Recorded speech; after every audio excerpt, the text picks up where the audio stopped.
Last week, the High Court in Accra convicted 6 coup plotters for counts of conspiracy to commit high treason and committing high treason, 2 counts. And unfortunately, ladies and gentlemen, they are sentenced to death by hanging. They are supposed to be hanged to death. This is their plight. Let's get into this.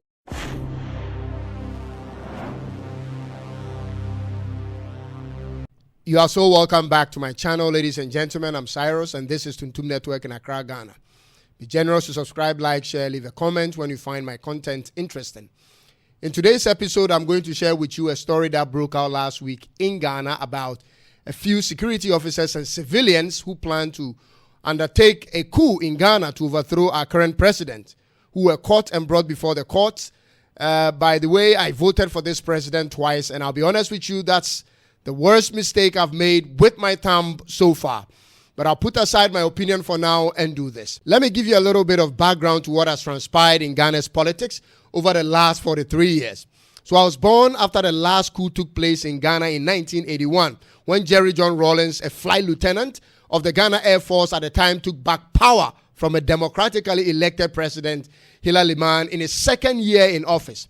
So from 1st January 1982 to 6th January 2001, Ghana had the same J.J. Rawlings as president. And during that period, there wasn't any real threat of a coup. Not to my knowledge, maybe.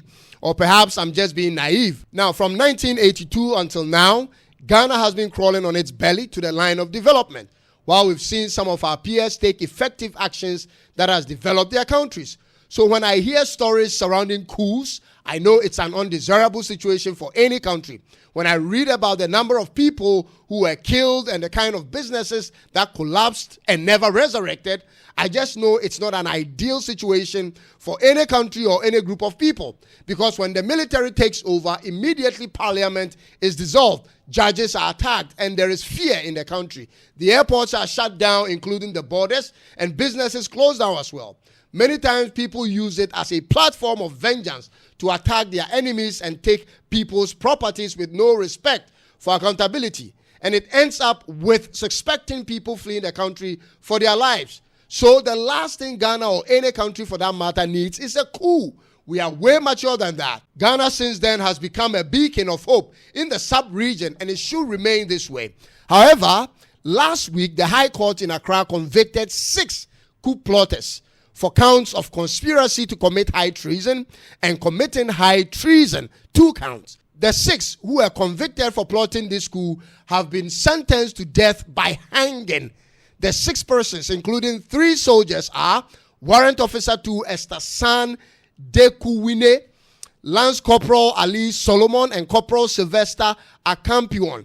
The other 3 are Donya Kafui, a blacksmith, Bright Allen Deborah Ofosu, a fleet manager, and Johannes Zikpi, a civilian employee of the Ghana Armed Forces. They are to be hanged, ladies and gentlemen, and this is their plight. And I honestly didn't know Ghana still had this type of death penalty on our books. But it is here, and I don't know if there can be an appeal or if there can be some sort of amendment to the law or not. But in all of this, I have a question to ask you, my viewers. Is coup the way out, or will coup help Africa in 2024?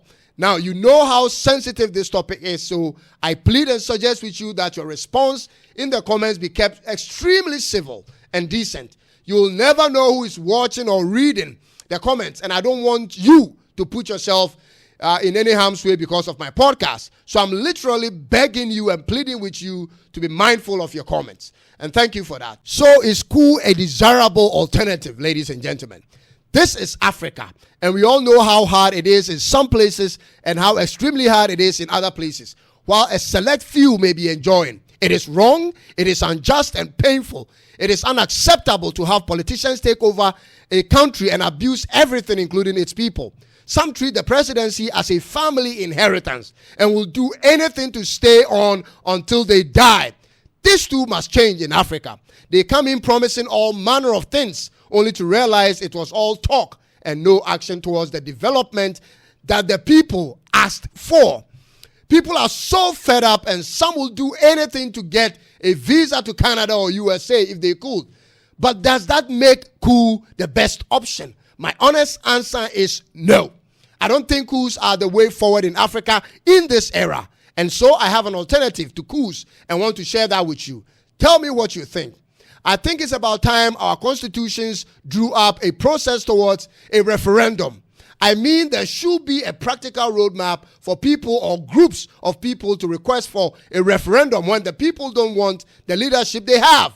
Here are my reasons. If you all agree that democracy is the way forward in Africa, then we must also agree that democracy starts and ends with the majority's decision.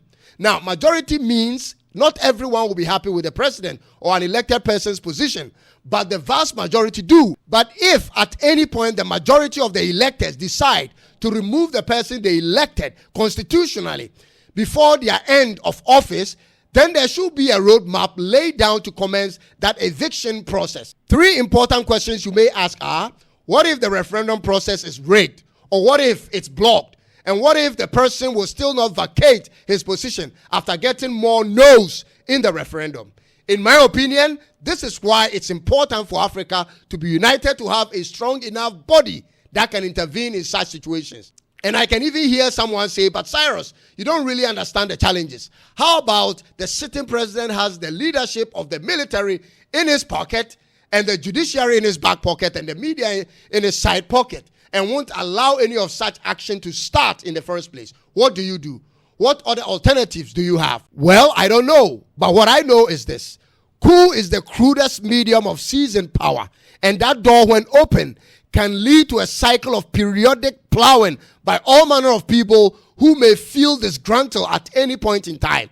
So I reject coups, even though I don't have any good alternative.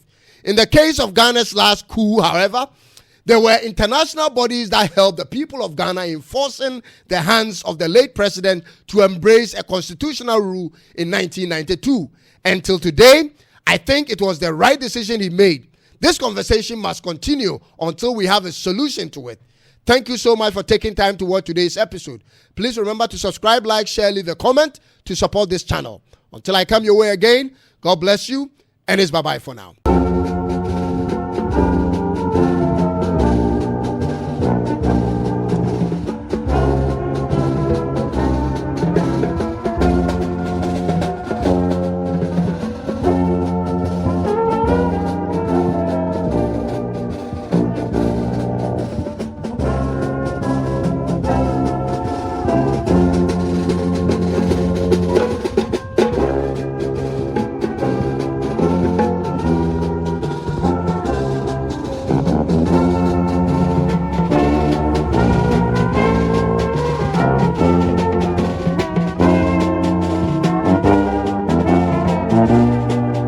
Thank you.